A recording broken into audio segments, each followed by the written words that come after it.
Bem-vindos à nossa casa aqui, o INSPER. Queria agradecer ao Mauro aí pela organização, pela confiança de fazer aqui esse evento aqui com a gente e pela oportunidade de interagir com todos vocês aqui. Vou falar com um tema que eu tenho me debruçado aí pelo menos nos últimos 10 anos, que é a questão da influência do governo nas empresas brasileiras e quais seriam as implicações. Eu diria que a gente está num momento de intenso debate agora, mas essas coisas já estavam acontecendo antes. E eu até tenho dito que, na verdade, para entender um pouco o que acontece agora, era bom a gente resgatar trajetórias ou eventos ou coisas que aconteceram no passado recente.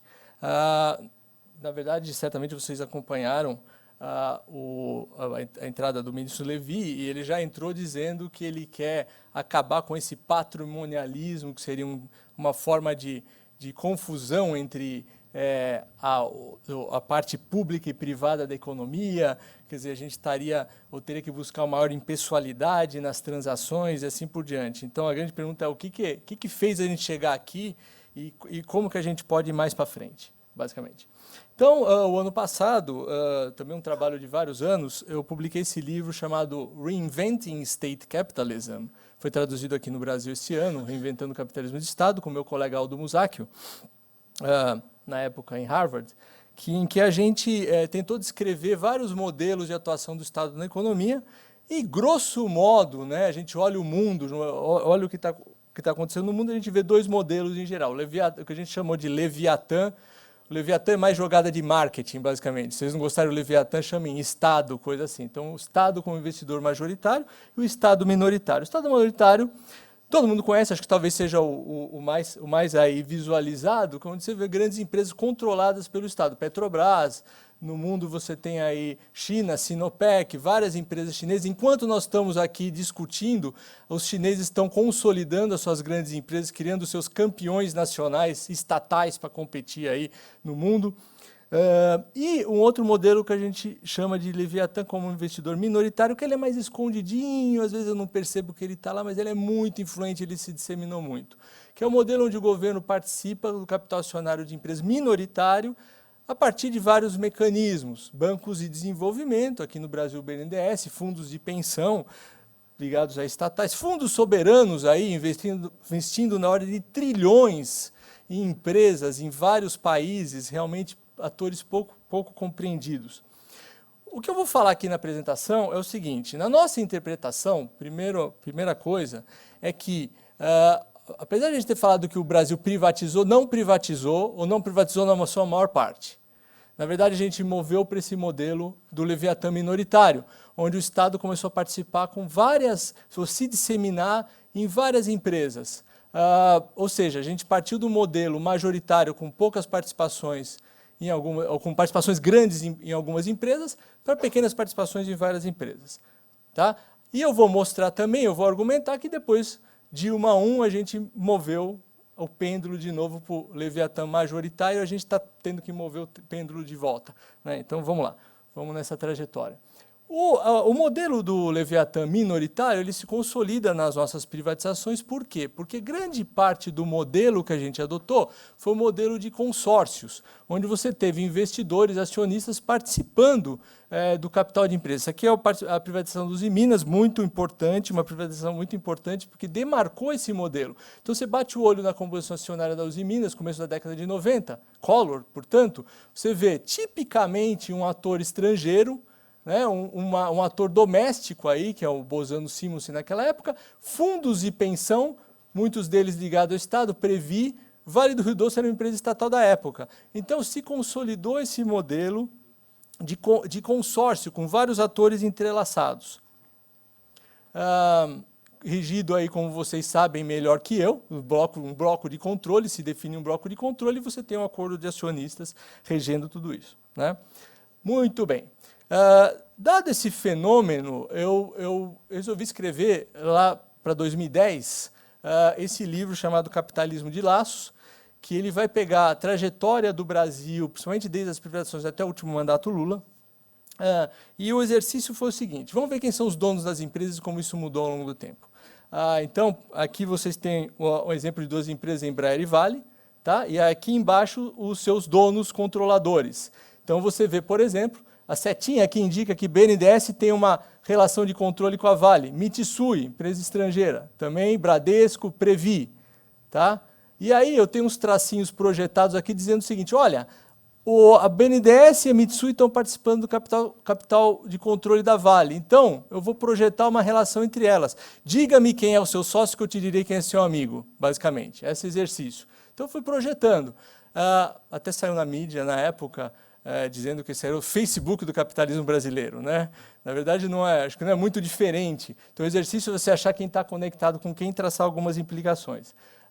Aqui você já percebe de cara, por exemplo, nesse exemplinho simples, que Previ e BNDES participam da Embraer, tem outros investidores, mas qual que é a ideia aqui? A gente fez essa análise para cerca de 800 empresas no Brasil, seus proprietários, 3 anos, 96, 2003, 2009, aqui você pega FHC, aqui você pega Lula.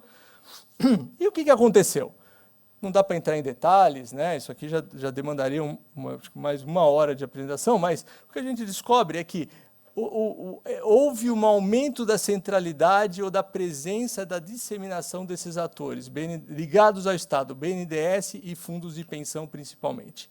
Tá? Então, o que a gente vê hoje, ou que a gente viu mais recentemente, de participação ou de influência do Estado, ela paradoxalmente, ela começa durante as nossas privatizações, onde o Estado permanece enraizado. O modelo continua até hoje. Esse aqui seria uma concessão privada, entre aspas, de um projeto, que seria um aeroporto. Esse aqui é o Galeão, e onde você, desculpa, tá difícil de ler ali, né, os numerozinhos, mas você tem um consórcio vencedor aqui, ó, que você teve, em primeiro lugar, nessa concessão, em primeiro lugar, você teve uma exigência de que a Infraero, uma estatal, participasse com 49%. Por que isso? Na verdade, o governo queria que a Infraero fosse majoritária, mas não dá, ninguém vai investir numa empresa que o Estado, você quer aportar capital privado numa empresa que o Estado é controlador. Aí o governo teve que recuar. O ministro da Aviação Civil, na época, que era o Moreira Franco, chegou a falar, olha, por que a Infraero tem que colocar recursos? A concessão privada é justamente para atrair recursos de investidores privados. Por que a Infraero? A Gleisi Hoffmann, que era ministra da Casa Civil, falou, negativo, eu quero a Infraero porque eu quero, e acabou ficando. Né? Então, você já tem aportes estatais aqui. Você tem o consórcio vencedor aqui, que você tem uma empresa de Singapura, a Odebrecht, típico, né? Empresa internacional, um investidor nacional, e aqui uma nova estrela no firmamento, o fundo do FGTS. O FGTS, que é uma poupança forçada do trabalhador, virou fundo de private equity agora. Ou seja, investindo num monte de empresas, com critérios que a gente não sabe direito. Pois bem, então aqui, como se não bastasse, depois houve um rearranjo, o BNDESPar entrou com mais participação nesse consórcio. No final, o capital de equity ligado ao Estado desse projeto está em torno de 61,4%. Isso é para ser uma concessão privada, sem contar o investimento ou o aporte ou empréstimo que o BNDES vai dar para o investimento no aeroporto, que é ao redor de 60% e 70%, sem contar. Muito bem, esse é o exemplo mais didático que eu gosto de dar, pelo seguinte, eu gostaria de ser dono do aeroporto. Você quer ser dono do quê? De um aeroporto. É um monopólio natural, assim, eu tenho a regiãozinha cerceada, entendeu? Eu assumi o aeroporto, amanhã está pingando tarifa aeroportuária para mim, eu pego a área do aeroporto e alugo para, sei lá, restaurante, fast food, lojinha, tá certo? É um projeto brilhante. É um projeto que, se você falar, qual projeto não precisaria de capital estatal? Este. E, no entanto, você está vendo essa participação. Uma vez eu estava no Rio, embarcando aqui de volta para São Paulo, encontrei um empresário que investe de private equity, e ele me puxou, Sérgio, você está batendo muito no BNDES, está sendo muito crítico, o BNDES ajuda a gente, Aí eu falei, meu caro, é o seguinte, aí eu usei esse exemplo, você está investindo em aeroporto, né? Tô. E é o seguinte, não é um projeto que, assim, lindo, pararia em pé com capital privado? É. Então, por que precisa o BNDES? Aí ele, porque a presidenta quer forçar a redução das nossas tarifas, porque ela quer controlar a nossa rentabilidade, a gente precisa de compensação. Veja a distorção que nós chegamos. O governo cria ou quer intervir no mercado, controlar ou tabelar o retorno dos investimentos e tem que subsidiar os empresários pela porta dos fundos. E não adianta o empresário reclamar hoje, porque o empresário estava bancando esse jogo. Eu tenho trabalhado, tenho escrito essas coisas 6, 7 anos. Não cansei de ir em reuniões de empresário que me falaram assim, o que é? Você quer que a gente vire nos Estados Unidos? Olha o que aconteceu lá nos Estados Unidos com a crise e tal. Né? Então, assim, foi um acordo que foi feito na nossa economia. Não adianta reclamar muito agora. Né? Então, enfim, vamos lá. Só para ver o tamanho dessas participações desses atores, ao final de 2010, a gente tinha o seguinte, o empresário de maior riqueza no Brasil era o Eike Batista, com 30 bilhões de dólares, né? Depois o Jorge Paulo Lemann e o Safra, compara com o tamanho da bolinha do patrimônio da Previ e do BNDESPar, e o BNDESPar só equity, participação acionária, sem contar o tamanho, o montante de crédito que o BNDES tem na economia, que é mais de 500 bi de reais. Tá? Então, de lá para cá você sabe o que aconteceu, aquela bolinha do Eike Batista, puf, né? Estourou ali, né? Aqui, ó. Então, eu não sei exatamente como descrever um valor negativo, né? Eu fiz um ponto ali, não sei como descrever um valor negativo numa bolinha. Mas, enfim, o que aconteceu? Jorge Paulo Lemann, com vários investimentos de expansão internacional, aumentou. Mesmo assim, a gente tem esses atores estatais continuando com forte relevância na economia até hoje. Um outro fenômeno importante que a gente viu nesse processo, e que eu acho que às vezes é muito esquecido, é o risco da intervenção governamental, mesmo quando o governo é minoritário em empresas. Aqui você vê a pirâmide societária da Vale. Então, você observa aqui que a Vale é controlada pela Valepar, né? A Valepar tem BNDES com 11,5%.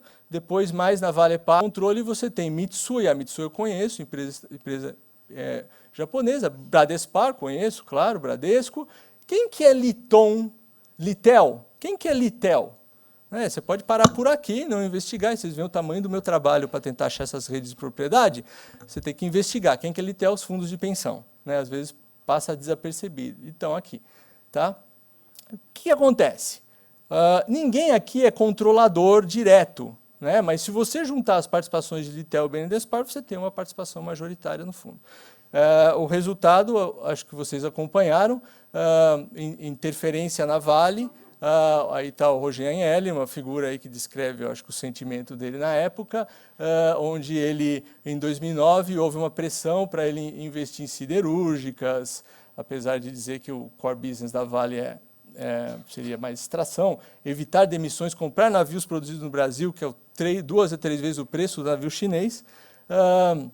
E o presidente Lula disse, eu disse ao companheiro Roger, nós precisamos pensar no Brasil. A Vale não pode simplesmente abrir buracos e exportar. Roger Agnelli foi demitido em 2011, se vocês lembram, no momento em que a empresa reportou 292% de aumento de lucro. Né? Acho que é o único caso de demissão de CEO numa situação desse tipo.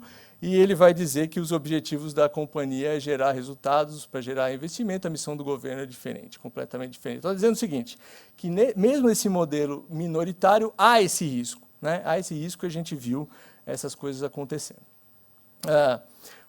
Essas participações minoritárias também, no nosso entendimento, elas foram fundamentais para esse movimento de construção dos campeões nacionais. Então, pois bem, eu tenho o Oi Brasil Telecom, né, aqui, separados, com acionistas comuns, fundos de pensão e BNDES. Olha que bela ideia, vamos criar um campeão nacional em telefonia, e esses atores governamentais estão presentes. Detalhe, o governo fala que muito dessas atividades de campeões nacionais foi uma resposta à crise, porque teve crise lá da Aracruz, etc.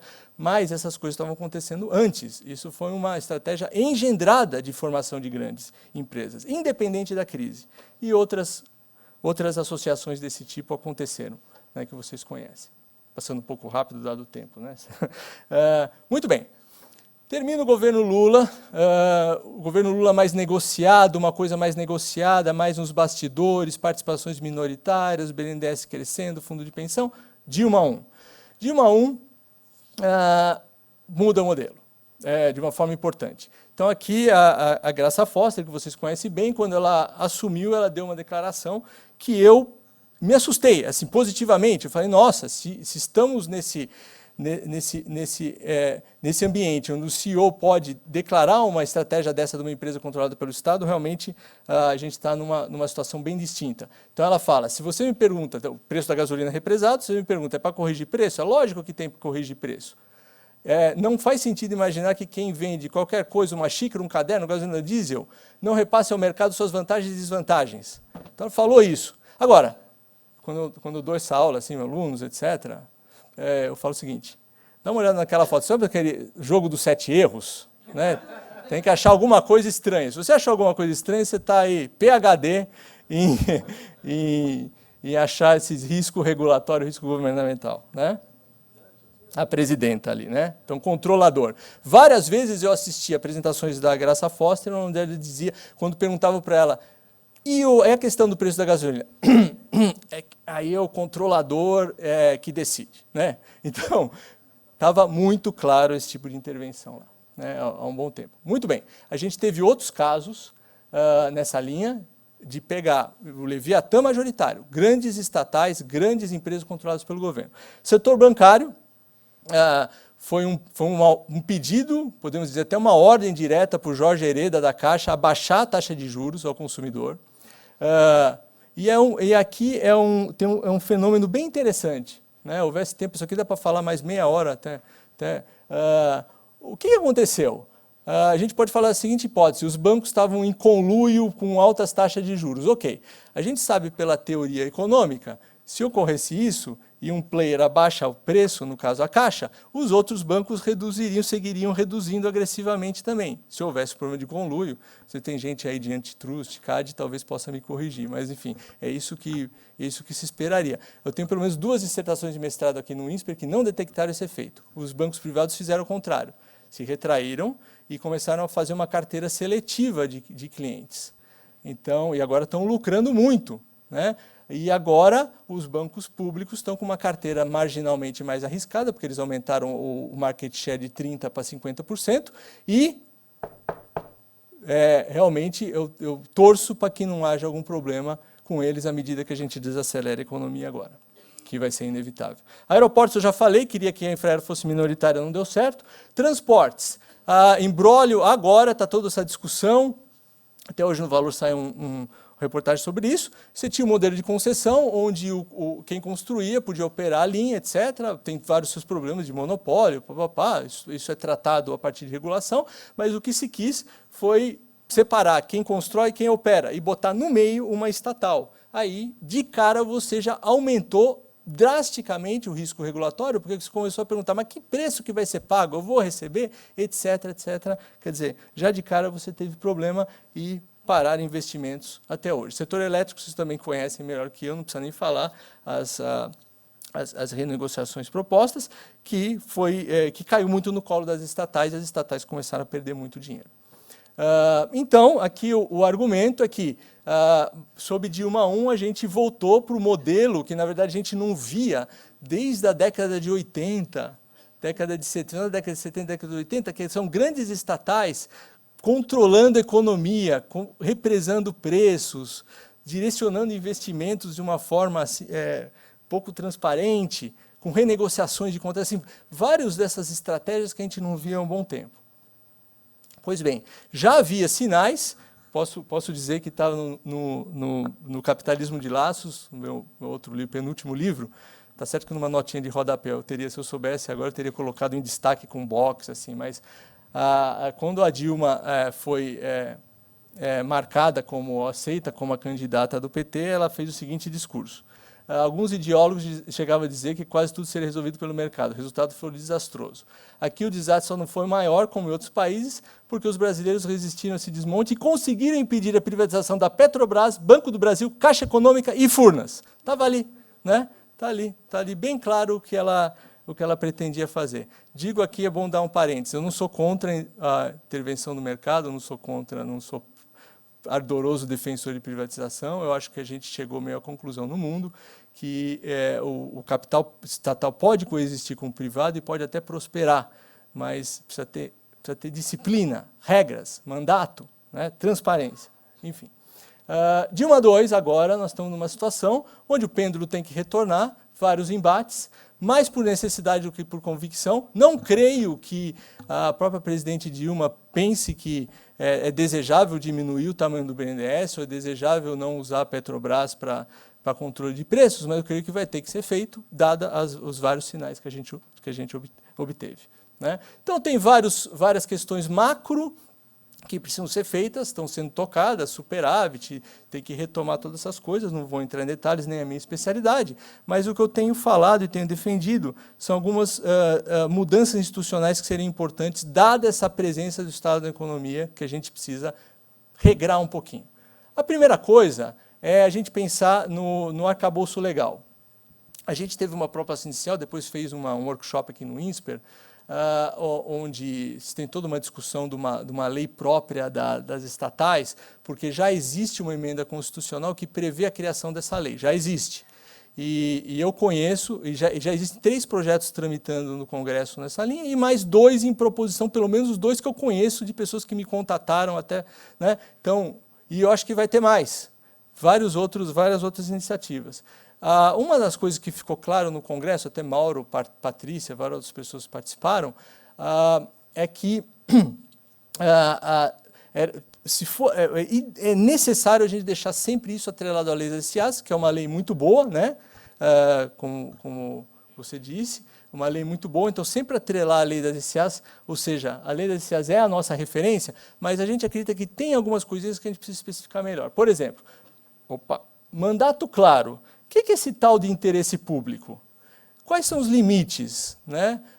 Como é que eu defino isso? Outra coisa, uma coisa que a gente acharia muito importante ser feita e disciplinada é que toda vez que for atingido um interesse público, tem que ser feita uma análise do impacto econômico-financeiro. Então, se eu quero privilegiar conteúdo nacional na Petrobras, eu vou pagar 20%, 30%, sei lá, a mais, eu tenho que estimar para todo mundo saber exatamente, primeiro, qual o tamanho disso e, segundo, se está funcionando ou não.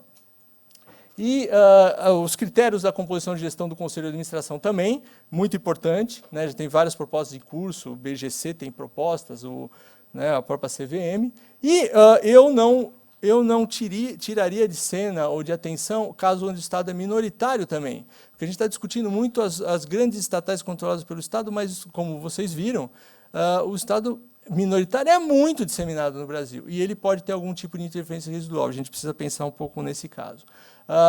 Outra coisa que parece não ser importante ou parece meio adjacente, mas é fundamental, a partir de vários estudos que a gente viu, acompanhou em vários países, é o seguinte: presença de agências reguladoras fortes. Vamos colocar da seguinte forma: se existisse uma ANP, uma Agência Nacional do Petróleo forte, disciplinando as regras de interação, dizendo quais são as políticas de combustíveis, não seria possível pegar a Petrobras e interferir e fazer ela congelar preço. Porque esse congelamento de preço causa uma situação muito ruim para as empresas, traz uma competição desfavorável para empresas privadas, causa respingos negativos para outros setores como etanol. O setor de etanol não teve um investimento depois disso, 0. Né? Então, agências reguladoras fortes são absolutamente fundamentais. Vocês vão lembrar essa coisa da energia elétrica, os próprios técnicos da ANEEL se opuseram à medida provisória, né, mas não conseguiram colocar sua voz. E eu colocaria a CVM também aí nesse rol, dando mais autonomia financeira para a CVM, equipando a CVM para realmente aplicar as multas necessárias e fazer todas as ações disciplinadoras. Infelizmente, a gente, pelo que eu tenho conversado com o nosso sistema político, ninguém quer tocar o dedo nessa ferida aí, porque, infelizmente, as agências reguladoras servem como cabide de emprego político. Essa que é a verdade, né? Mas é preciso. Outra coisa, também parece que não é importante, mas criar condições competitivas em setores onde existem empresas com participação do Estado. É fundamental, porque com mais competição, o governo sabe que ele tem limites a intervir. O governo tem participação minoritária na Embraer e tem Golden Share. Vai lá realmente intervir na Embraer, vai pedir conteúdo nacional na Embraer. O avião cai no dia seguinte, né? Não, assim, e a firma torna-se totalmente sem condições de competir. Então, a competição disciplina a gestão, puxa a gestão para frente, a competição dá parâmetros, e o que aconteceu, por exemplo, no setor privado, petróleo é uma quase total monopolização da Petrobras, uma situação agora onde os campos do pré-sal têm que ter participação da Petrobras sempre, né, que também reduz essa possibilidade de competição. Outra proposta, a gente teve até ontem uma movimentação surpreendente do Eduardo Cunha, que conseguiu colocar lá na pauta e aprovar em primeiro turno doações privadas de campanha na Constituição, né? Isso, pelo menos, surpreendente. Eu diria o seguinte, eu não sou contra necessariamente doações privadas de campanha, por um motivo simples. Esse não é o problema central. O problema central é o custo grande da campanha, porque se você mantiver um custo grande da campanha e inibir a doação privada, caixa 1 vai vir pelo caixa 2. Isso é aritmético, né? Então, eu não sou necessariamente contra, mas acho que em alguns casos é preciso disciplinar. Por exemplo, o artigo 24 do Código Eleitoral já diz que não pode ser feita doações por empresas que são concessionárias ou permissionárias de serviço público. Aí tem até aquela distorção de que, tudo bem, eu sou um grande grupo, eu tenho participação numa concessionária, essa concessionária não pode doar, mas o grande grupo pode doar. Assim, é um contrassenso. O outro problema é o seguinte, que quando uma empresa tem um grande contrato com a Petrobras, ou é selecionada como um campeão nacional pelo BNDES, também é um caso que eu acho que poderia ser disciplinado, ou poderia ser abrangido nesse caso, porque realmente aí sim você tem uma clara relação de conflito de interesses. Ou pelo menos um escrutínio mais diferenciado, né? A gente tem vários dados, a mídia está trabalhando nisso, pesquisadores, acho que a gente está trabalhando. Total transparência de dados em políticas executadas para a estatal. Tivemos também uma decisão histórica do Supremo, na verdade, para abrir o sigilo aí das transações do BNDES. Eu acho que isso vai ser muito positivo, porque agora a gente tem que ficar caçando. Eu que fiz vários estudos do BNDES, eu tive que ir demonstrativo e resultado, linha lá, nota explicativa, financiamentos, ficar coletando dados de quanto da dívida é denominada em TJLP e tudo, e ficar compondo, dá 2 anos de trabalho, realmente é uma trabalheira muito grande. E não sei se vocês viram, a gente não tem dados informações sobre os contratos com empreiteiras no exterior, né? A gente não sabe exatamente o que está acontecendo, mas o Congresso da República Dominicana postou o contrato do BNDES no site deles. E a gente, com isso, ficou sabendo. Foi a primeira vez que a gente ficou sabendo. Se vocês não sabem, esses empréstimos são feitos a LIBOR, mais 2% de margem operacional. Isso dá ao redor de 3% de taxa de juros, contra a nossa Selic aqui, que vocês conhecem bem. Muito bem. E eu acho que com essa decisão do Supremo a gente vai ter mais informações nesse sentido, e eu espero que vai ter um movimento da sociedade cobrando mais explicações. Outra coisa, participações acionárias, subsídios do capital do Estado, falando, por exemplo, nesse caso das empreiteiras, deve ser mais seletivo. Aeroporto, não, por favor. Tá? Projetos realmente mais complicados, que precisam de novo investimento, demora um tempo, está gerando benefício social, benefício ambiental, coisas que efetivamente geram impacto. Empresas com reais restrições de crédito, não grandes grupos. E vamos tentar trabalhar instrumentos inovadores de investimento, como, por exemplo, mais Project Finance, que é o seguinte, seriam condições de financiamento que as empresas obtêm contra um fluxo de caixa futuro. Isso é perfeitamente possível no Brasil, não tem nada que impeça isso, a não ser o risco regulatório, que é, por exemplo, eu faço um contrato de concessão onde eu tenho um pagamento do Estado como patrocinador, e o cara percebe, peraí, seu fluxo de caixa vai ser, tem um risco muito grande do governo não pagar. Então, o governo tem que mostrar uma redução de risco, não o tomador necessariamente. Se a gente mover mais nessa linha, nós vamos avançar bastante. Então, eu queria agradecer. Se eu pudesse, falava mais, discutir mais, queria ouvir vocês. Obrigado. Eu vou contar um pouquinho por que eu estou nesse painel, né? O que a BMF Bovespa está fazendo num painel sobre empresas estatais? A resposta pode ser muito rápida. Ora, há empresas estatais listadas na BMF Bovespa. Mas não é só isso, né? É um pouquinho mais que isso.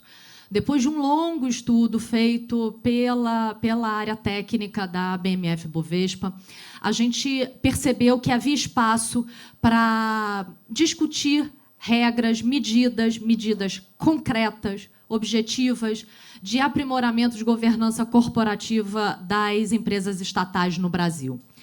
E, como todo mundo sabe, não poderia haver um momento mais propício para se discutir medidas como essa. E nós partimos de premissas fundamentais.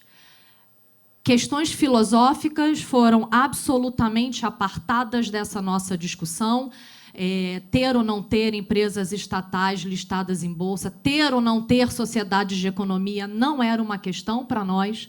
O que a gente queria e quer, no curto prazo, nos impomos uma data de 30 de junho para divulgar o programa de governança de estatais. O que a gente queria eram medidas concretas, factíveis, razoáveis, que pudessem ser de implementação de curto e médio prazo. A gente sabe que o programa mais perfeito de governança de estatais, de aprimoramento de governança de estatais, a gente conseguiria em 2017, talvez, mas talvez já seja pouco efetivo.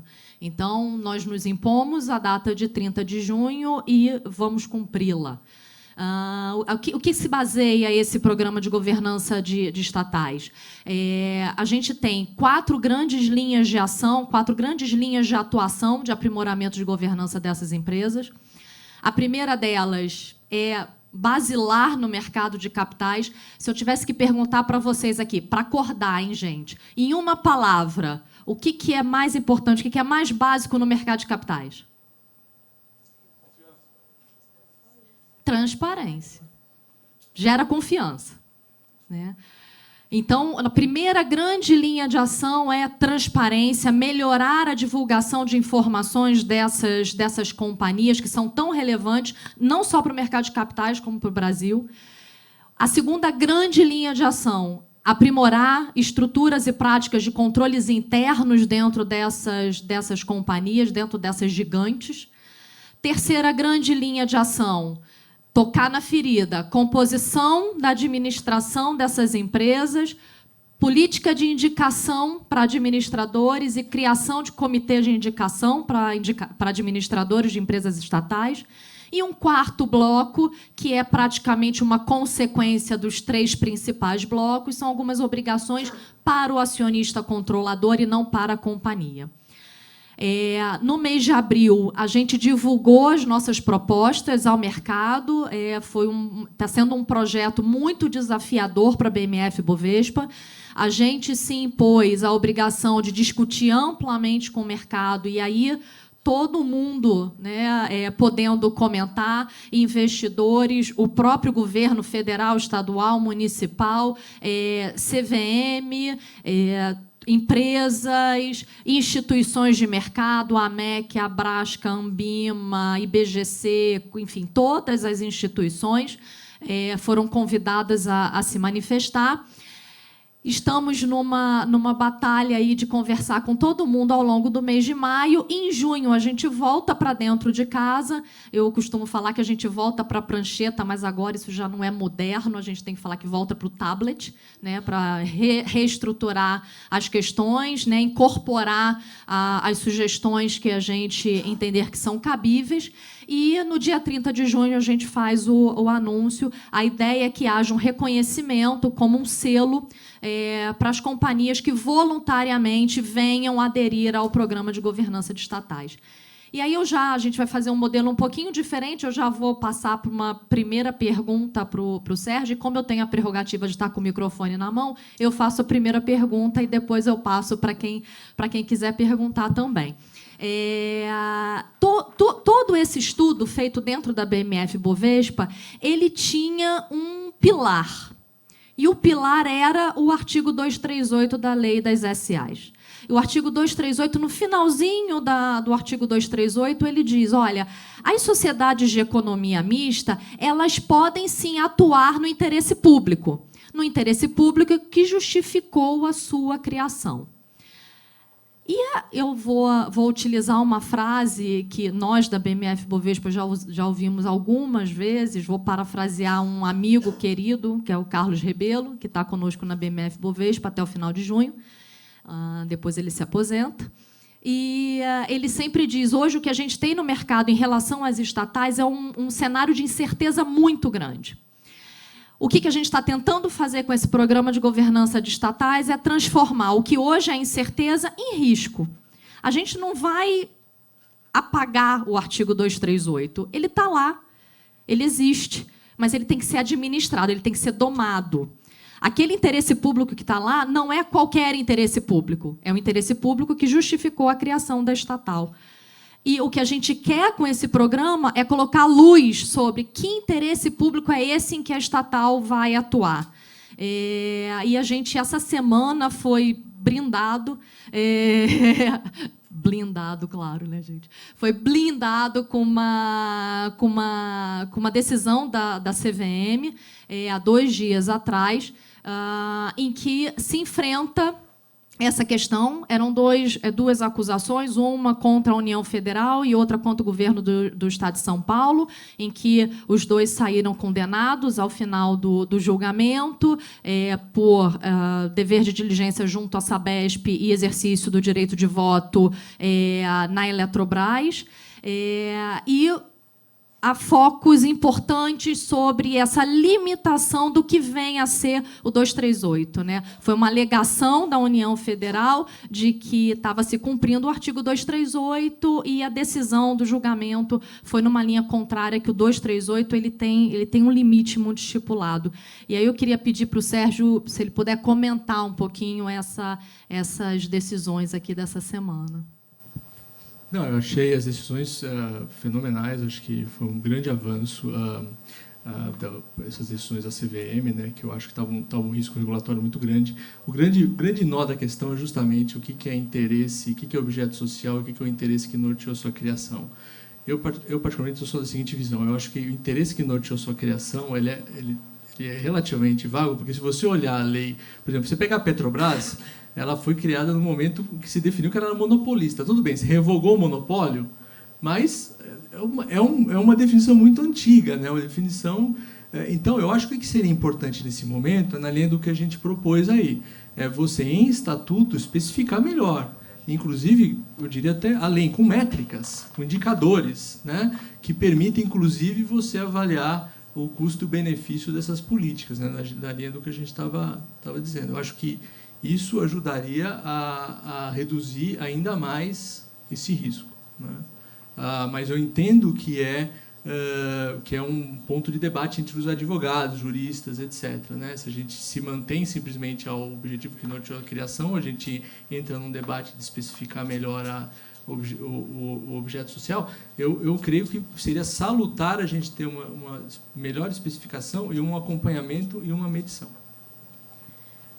E aí, antes de passar para ver se alguém da plateia tem alguma pergunta, eu vou vou usar minha prerrogativa e fazer mais uma pergunta sobre um outro tema, que aí pode ampliar um pouco mais o escopo. Sérgio, se você puder comentar também para a gente passar para a plateia. Como você avalia essa questão da presença maciça ou da participação maciça de membros do governo nos conselhos de administração das empresas estatais? E aí, dando um passo além, né?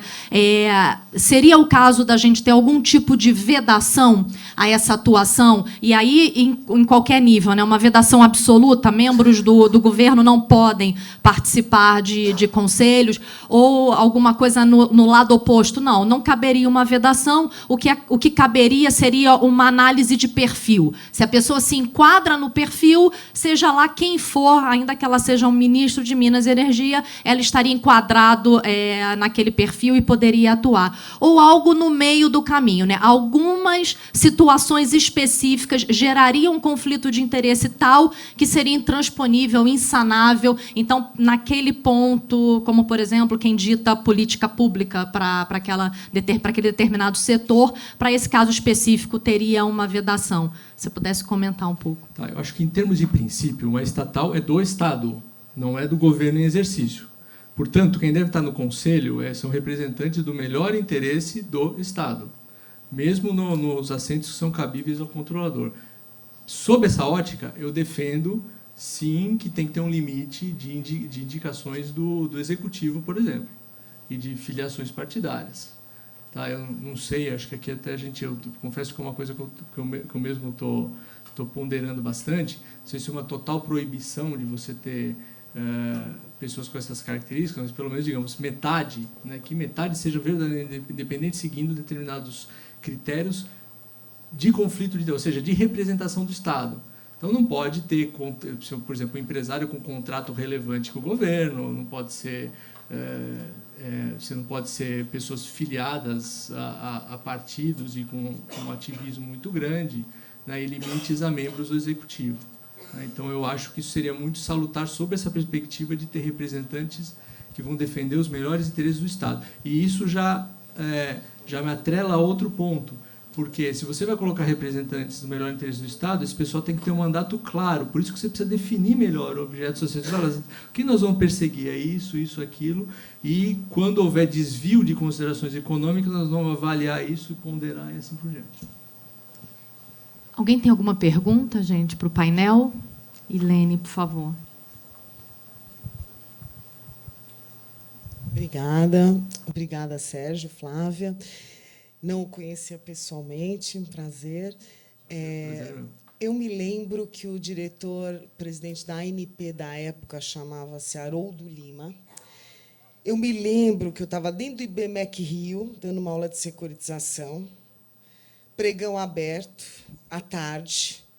Ele divulga: Petrobras achou pré-sal no litoral. Ah? Me lembro de um aluno que saiu correndo, rolou a escada do IBMEC, quebrou o braço.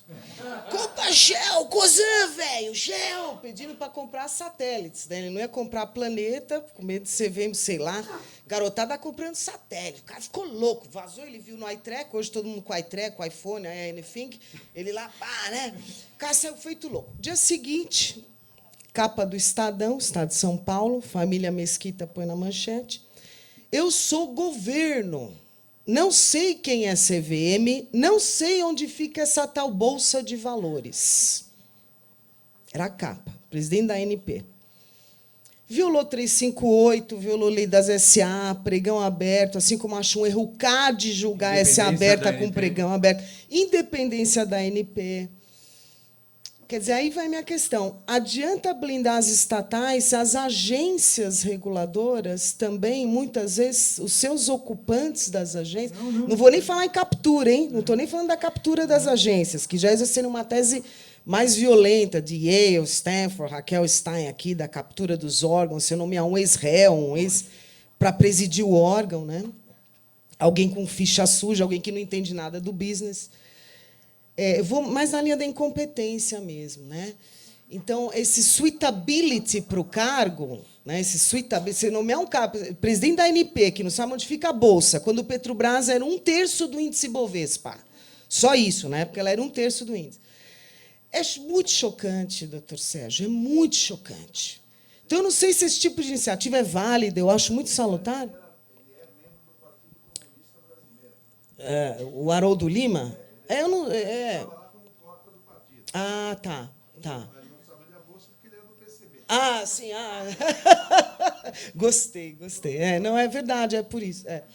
Bom, mas ele poderia ler algum jornal. Poxa, qualquer aluninho hoje, acho que mendigo, você fala, onde é a Bovespa? Os mendigos sabem, ali, né, na Rua 15, né? Aqui em São Paulo sabe, eles ficam lá toda noite. Toda noite, né? Você pega qualquer. Ali, todo mundo sabe onde é a Bolsa. Pô, pelo amor de Deus, o cara fala que não sabe onde é a Bolsa. Então, isso me chocou muito na época, sabe, doutor Sérgio? Então, esse tipo de iniciativa, eu acho válida, tudo, mas nós temos um problema maior, que são... Primeiro que a gente não tem agência no Brasil, né? Não tem agência dentro da Constituição Federal. A gente tem sociedade de economia mista, empresa pública, não é? Não tem o formato agência. Você fica criada a ANAC, Agência Nacional de Aviação Civil, né? nas emendas. Mas elas não têm esse formato. Então, primeiro, precisaríamos repaginar esses órgãos ou estudar melhor. E, claro, a gente precisa sanear, precisamos tomar atitudes. Mas aí vai a minha indagação. Só controlar a mão que balança o berço, né, que é mais difícil, a mão invisível, como diria Adam Smith, é impossível. Mas a gente tem que tentar.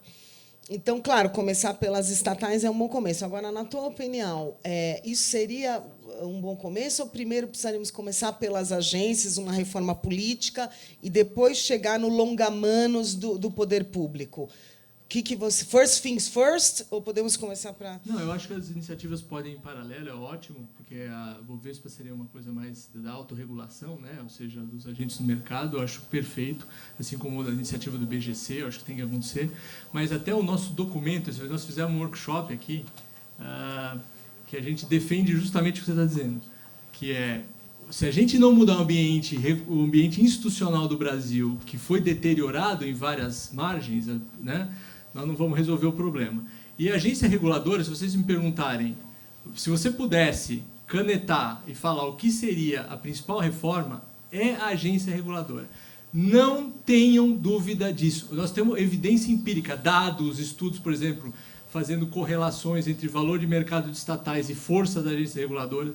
Não tenham dúvidas. O motivo é simples. Se você tem uma agência reguladora forte, independente, ela serve para a independência. O governo não mete a mão. O governo, você tem técnicos que estão pensando o melhor interesse do setor, que conheçam o Brasil e a Bolsa, pelo menos, né?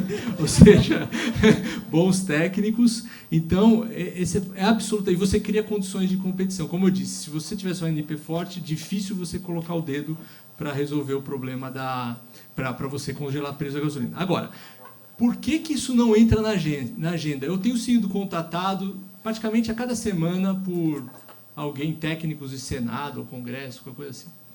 E eu falo isso. Todo mundo quer criar uma lei, né? Mas eu falo, olha, a principal ação que pode ser feita é a agência reguladora. Não vamos entrar nisso, não.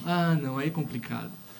Não. Por quê? Porque as agências reguladoras são cabide de emprego. São cabide de emprego de políticos. E não faz parte do modelo mental do governo, deste governo, de que você tem que ter uma regulação independente. Por quê? Porque a visão é que você tem que ter centralização econômica. Isso começou no primeiro mandato de Lula. Vocês lembram, em 2003, quando ele assumiu, uma agência autorizou um reajuste de preço não sei aonde, e o Lula falou, mas como é que esses caras reajustam o preço sem me consultar? Ora, o papel de regulador é justamente para isso, para você não saber. É para ela reajustar e você não saber e não meter o dedo, para ela isolar o efeito do ciclo político, por exemplo, para não chegar perto da eleição, você não querer reajustar a tarifa e assim por diante. Então, concordo plenamente, isso é fundamental. E mandato fixo para o board, quer dizer, ele desagrada o controlador, ele é colocado na rua. Eu canso de tocar inquérito. Aí falou, doutor, se eu não votasse assim, eu não tinha como pagar o leite das crianças. Eu era demitido. No próprio inquérito da Bombril, isso aí eu posso falar que deu disclosure já, nesse 0499, que deu ação civil pública, teve um conselheiro que alegou em juízo famélico, voto famélico. Ele votou daquele jeito para não morrer de fome. Eu falei, olha, que tese inusitada, o voto famélico. Ele seria mandado embora pelo Sérgio Grialdi se ele não votasse daquele jeito. Quer dizer, o mandato fixo também não ajudaria? Sem dúvida. Não é? Assim como ajudou o board da CVM, o colegiado da CVM passou a ter mandato fixo, né? Mudava a eleição, mudava o partido político, mudava o colegiado da CVM, não é? Não seria importante? Não seria uma primeira, pelo menos as estatais nessa reforma sugeriam um mandato fixo? Obrigada. Bom, nós estamos com o tempo estourado, eles estão me apontando ali. A minha última pergunta para o Sérgio, a Helene, e a gente não combinou, ela acabou antecipando. Eu ia perguntar se ele fosse convidado, como é muito, a opinar ou dar uma única medida, né, para mitigar, para minimizar a interferência dos governos nessas empresas estatais. E ele acabou respondendo na pergunta da Helene, né? Tem mais uma pergunta. Ótimo, vamos lá. Parabéns, Sérgio, pelo trabalho acadêmico e pelas propostas de políticas públicas. Eu queria, na verdade, apenas compartilhar a opinião da Helene e dizer que, corroborando sua opinião, Helena, a questão do mandato fixo ela é essencial, e não só nas agências reguladoras, mas na questão dos conselhos, na própria lei das SA. A questão do controlador poder ou não demitir um conselheiro ad nutum aí é uma dos grandes problemas do porquê nós não temos uma real independência dos conselheiros de administração nesse país. Então, no sentido só de corroborar, eu queria ser também bem breve, já que pela questão do tempo. Muito obrigada. Peço, então, uma salva de palmas aos nossos debatedores.